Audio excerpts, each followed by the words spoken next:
دوستو اسرائیل کو سعودی عربیہ ریکگنائز کرنے جا رہے ہیں اور it's a matter of probably days or few months کہ بیفور اٹ ریکگنائزز اسرائیل. اور اس کا انڈیکیشن جو ہے, بڑا کلیئر انڈیکیشن جو ہے وہ نیتن یاہو جو کہ اسرائیلی پرائم منسٹر ہے, اس نے یو این میں بھی ریسنٹلی اپنی اسپیچ میں دیا ہے, جو پچھلے ہفتے ہے اس سے پچھلے ہفتے میں تھی.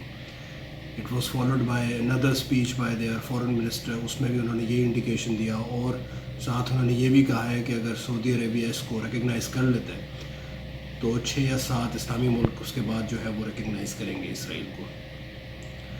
تو یہ بہت زبردست ڈیولپمنٹ ہے. میرے خیال میں اس میں پاکستان کے لیے بڑی کی لرننگز ہیں. پاکستان کے پاس اب کیا آپشن ہوگی؟ پاکستان کے پاس آپشن یہی ہے کہ پاکستان بھی سعودی عربیہ کے فٹ سٹیپس پہ چلے, کیونکہ ہم نے ہمیشہ یہی کیا ہے. پاکستان ہمیشہ سے سعودی عربیہ کے ویو پوائنٹ کو لے کے چلا ہے, مڈل ایسٹ کے اندر, سب کانٹیننٹ کے اندر, اور انٹرنیشنل میٹرز میں ہماری پالیسی ہمیشہ پرو امریکن, پرو سعودی رہی ہے. اور سعودی ویسے بھی ریپرزینٹ کرتے ہیں امریکن لابی کو مڈل ایسٹ کے اندر اگینسٹ ایران. اور امریکہ نے سعودی عربیہ کو ہمیشہ as a counter force manage کیا against their old rivals Iran.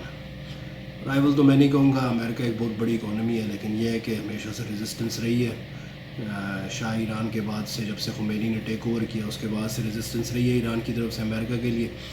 تو اس میں پاکستان کے لیے کیا آپشن بچے گی؟ پاکستان کے پاس یہی آپشن ہوگی کہ پاکستان اس کو سعودی عربیہ کو فالو کرے, کیونکہ اگر سعودی عربیہ فالو کرتا ہے اور دنیا میں لائک سے 95-96% ممالک اسرائیل کو ریکگنائز کر لیتے ہیں, تو ہم ان 3 یا 4% میں رہ جاتے ہیں, تو پھر ہمارے لیے مشکل بہت زیادہ اس لیے ہو جائے گی کیونکہ ہماری ساری اکانومی ایڈ پہ چلتی ہے. ہمارے لیے ریزسٹ کرنا بہت مشکل ہو جائے گا کیونکہ ہم ڈپینڈنٹ ہیں, بیڈلی ڈپینڈنٹ ہیں on Europe and America and middle east of course. ہمیں تیل سعودی عربیہ سے لیتے ہیں. اس وقت بھی ہمارے اکاؤنٹ کے اندر سعودی منی پڑی ہوئی ہے $3 بلین, اور وہ ہم نے اس گارنٹی پہ لی ہوئی ہے کہ بھئی اگر سعودی ہم سے واپس مانگتا ہے تو ہمیں 24 گھنٹے یا 48 گھنٹے کے اندر اس کو واپس کرنی ہوگی. تو پاکستان تو سعودی یعنی یہاں تک جو ہے نا, پاکستان اس وقت سعودی فیورز میں, سعودی اسسٹنس میں, سعودی سپورٹ میں یہاں تک دھسا ہوا ہے. تو پاکستان کے پاس کوئی اور آپشن ہوگا نہیں. ویسے بھی آپ کو ایک بات بتاؤں کہ دنیا بدل رہی ہے.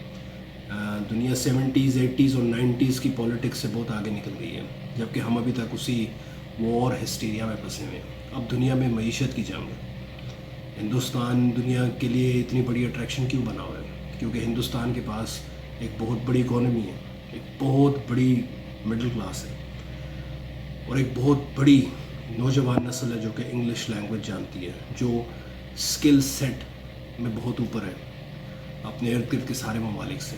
بنگلہ دیش ہو گیا, پاکستان ہو گیا, سری لنکا ہو گیا, ایون چائنا سے وہ انگلش لینگویج میں بہتر ہے.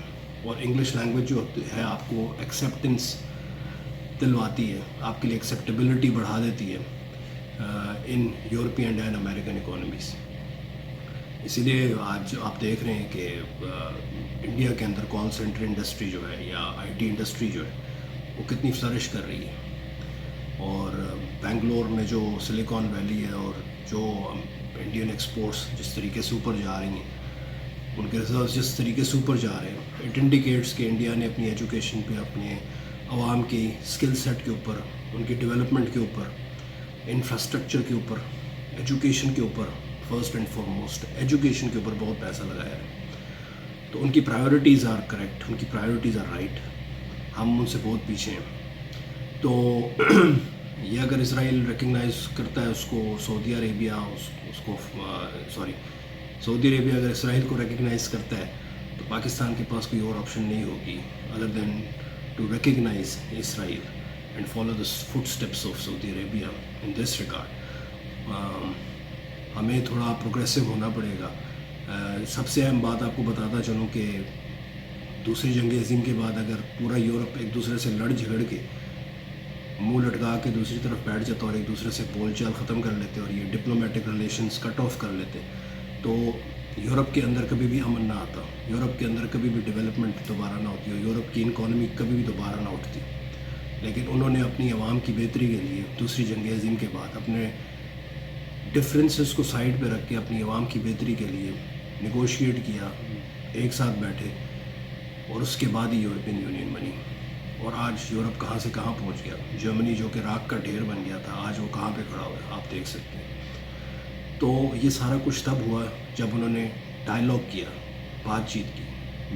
میرے کسی نے اگر پیسے دینے ہیں نا اور وہ پیسے روک کے میرے رکھ لیتا ہے، تو اس سے پیسے نکلوانے کا حل یہی ہے کہ میں اس سے بات چیت کروں۔ میں خاموش ہو کے، چپ ہو کے، ناراض ہو کے اگر بیٹھ جاؤں گا تو مجھے میرے پیسے نہیں ملیں گے۔ تو اسی طرح اسرائیل سے آپ نے لڑکے دیکھ لیے اسلامک ورلڈ نے، ہم کچھ نہیں نکال سکے۔ آج اسرائیل جو ہے یہ اس اسرائیل سے 78% زیادہ ہے ایریا میں، جو کہ بیک دین 1949 میں پرپوز ہوا تھا۔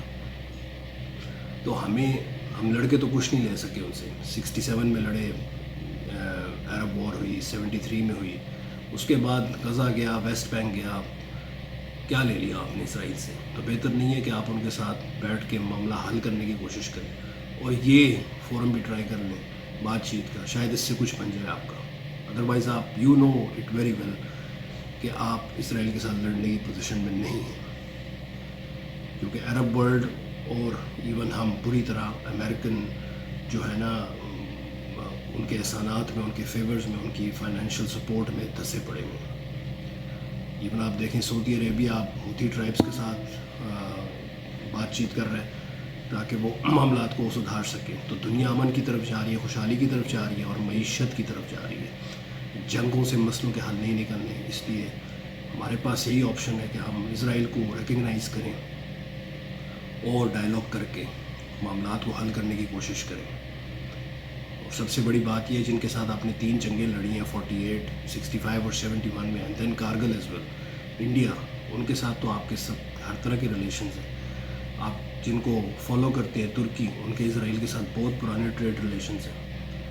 تو پھر ہم کس لیے لڑ جھگڑ کے بیٹھے ہوئے ہیں یہاں پہ، اور ہمیں اس سے کیا ملا آج تک؟ اس پہ سوچنے کی ضرورت ہے۔ Thank you very much.